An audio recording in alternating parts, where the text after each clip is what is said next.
ଜୟ ଜଗନ୍ନାଥ। କଷ୍ଟ ଯନ୍ତ୍ରଣା ତ ବିଲକୁଲ ବି ଗେଲିକୁ ଛାଡ଼ିକି ଯାଉନି। ଯେମିତିକି ବହୁତ କଷ୍ଟ ହେଉଛି, 4-5 ଦିନ ହେଇଗଲାଣି। ଆକ୍ଚୁଆଲି ତା ହାତ ବହୁତ କଷ୍ଟ ହେଉଛି। ଆପଣମାନଙ୍କୁ ମୁଁ ଦେଖଉଛି ଏଲିର ହାତ ପରିସ୍ଥିତି କ'ଣ ହେଇଛି। ଧୀରେ ଧୀରେ ପୁଣି ଅଳ୍ପ ଟିକେ ରହୁଛ, ସେଇଟା ରଖ।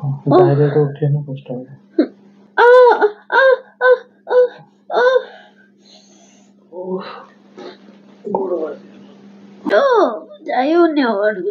ଟିକେ ଖାଲି ସେଇ ଜାଗାରେ ଟିକେ ଖାଲି ରହ, ଅଳ୍ପ ସମୟ ରହିଛି।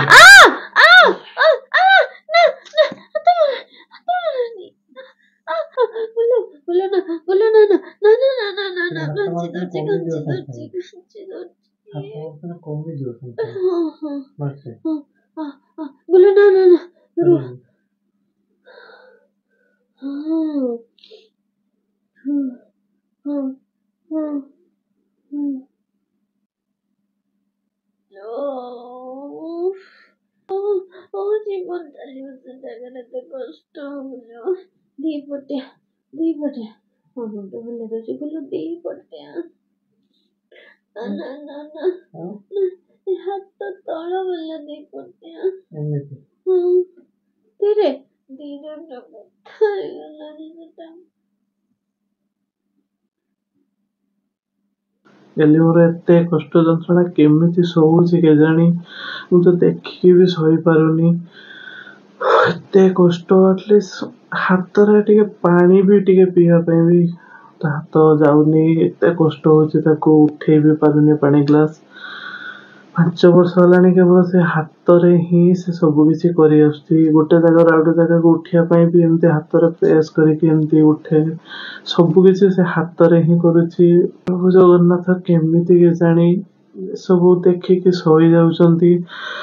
ମୁଁ ତ ବିଲକୁଲ ବି ଶୋଇପାରୁନି, ଆଉ ବିଲକୁଲ ବି ଧୈର୍ଯ୍ୟ ନାହିଁ ଏସବୁ ସହିବା ପାଇଁ। ବାସ୍ କେବଳ ଭଗବାନଙ୍କ ପାଖରେ ପ୍ରାର୍ଥନା କରୁଛି, ଶୀଘ୍ର ଗେଲିକୁ ଭଲ କରିଦିଅନ୍ତୁ। ସେଥିପାଇଁ ଯାହା ବି ମେଡ଼ିସିନ ଦରକାର ଗେଲି ଏବେ ଖାଉଛି, କିନ୍ତୁ ଫିର୍ ବି ପେନ୍ 4-5 ଦିନ ହେଲାଣି ବଢ଼ି ବଢ଼ି ଚାଲିଛି, ବିଲକୁଲ ବି କମୁନାହିଁ। ଭଗବାନ ହିଁ ସାହା ଭରସା। ସବୁବେଳେ ସେ ଭଗବାନଙ୍କୁ ହିଁ ବିଶ୍ୱାସ କରିକି ଭଗବାନଙ୍କ ପାଖରେ ପ୍ରାର୍ଥନା କରିଲେ ସବୁବେଳେ ସେ ସାଥ ଦେଇଛନ୍ତି। ଏଭଳି ପରିସ୍ଥିତିରେ ଭଗବାନ ନିଶ୍ଚୟ ସାହା ହେବେ। ଗେଲିକୁ ମୋର ନିଶ୍ଚୟ ଭଲ କରିଦେବେ ବୋଲି ମୋର ବିଶ୍ୱାସ। ଆପଣମାନେ ବି ବହୁତ ସାରା ପ୍ରେ କରନ୍ତୁ ଗେଲି ପାଇଁ, ଯେମିତି ସେ ଶୀଘ୍ର ଭଲ ହେଇଯାଉ।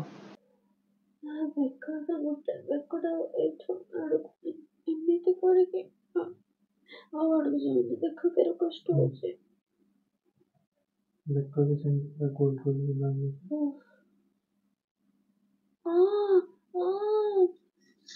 ଯେତିକି